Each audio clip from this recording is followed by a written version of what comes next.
بسم الله الرحمن الرحيم الحمد لله رب العالمين وصلى الله على سيدنا محمد النبي الأمين وعلى آله وصحبه والتابعين وبعد أيها الملأ الكريم السلام عليكم ورحمة الله وبركاته.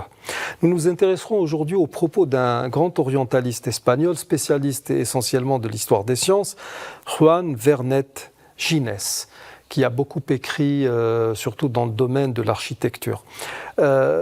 Il a contribué à un certain nombre d'études, on va dire, faites dans une sorte de collégialité, notamment Legacy of Islam, Turathul Islam. Il nous dit ici, en parlant de la religion musulmane en tant que vecteur du développement intellectuel ou de développement des sciences. En voyant les choses avec attention, on s'aperçoit que l'origine du développement des mathématiques chez les musulmans commence avec le Coran. Ceci est dû aux dispositions complexes liées au partage des successions. Vous savez, beaucoup ne donneraient pas à ce témoignage sa véritable dimension. Il s'agit d'un témoignage qui est hautement dangereux pour ceux qui veulent absolument ternir l'image de l'islam et des musulmans, pour ceux qui veulent légitimer une guerre ouverte contre l'islam et les musulmans, pour ceux qui ont propagé à partir de la chute du mur de Berlin le principe de 3e et 4e guerre mondiale, pour ceux qui sont dans le paradigme de Samuel Huntington qui est le choc des civilisations. Il ne dit pas seulement que les musulmans ont développé les sciences, parce que, attention, ici il nous parle du développement des sciences, mais pas uniquement suite à un travail d'indigénisation des sciences, comme nous l'avons vu avec d'autres émissions, ou comme nous le verrons avec d'autres numéros, mais là il nous parle du vecteur, du point de départ, de ce qui a animé cette réforme de l'esprit, de ce qu'il a enclenché. Il nous dit que c'est le Coran. Et il revient ici aux successions, ce que nous appelons en langue arabe le mawarith. Vous savez, quand vous prenez les successions telles qu'elles sont citées dans le Coran, ça vous fait au maximum 2 pages 21-29-7, 2 petites pages blanches.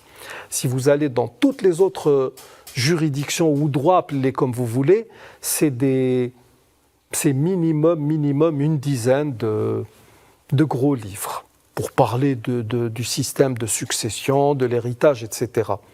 Lui, il dit, parce que la chose, donc les mathématiques ont connu leur impulsion, et essentiellement l'arithmétique et les fractions plus précisément, parce que les musulmans en avaient besoin pour les successions, pour établir un système ou pour faire un calcul des successions qui soit aussi fiable et aussi précis que possible. Et là, il nous renvoie à une idée que beaucoup ont tendance à occulter ou à oublier ou même à négliger, et qui est que une véritable religion ne peut en aucun cas s'opposer à la science. La vraie religion de Dieu, qui est l'islam, a tout fait pour faire valoir les sciences. Et les musulmans, avec le travail qu'ils ont fait, ils ont pu mettre à profit toutes les connaissances humaines pour permettre aux croyants d'être aussi proches que possible dans sa pratique de la religion de ce qui est souhaité par Dieu à travers les textes fondateurs, à savoir le Coran et la tradition prophétique. C'est aussi simple que ça. Donc, nous sommes face, contrairement à ce que veulent faire savoir certains, surtout ceux qui, malheureusement, s'adonnent à ce que j'appelle la prostitution religieuse. Nous avons des gens, des pseudo-intellectuels du monde arabe, qui écrivent des livres comme ça. Certains veulent réconcilier l'islam avec la science. Une autre, qui est une Tunisienne, nous parle de la science voilée et fait référence au voile, au hijab.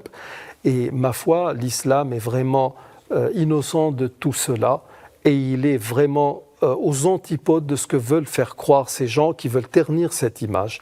Nous arrivons au terme de l'émission d'aujourd'hui. Je vous remercie d'y avoir prêté attention, et d'ici notre prochain rendez-vous, je vous dis Astawdi'ukumullah alladhi la tadi'u wada'i'uhu. Assalamu alaykum wa rahmatullahi wa barakatuh.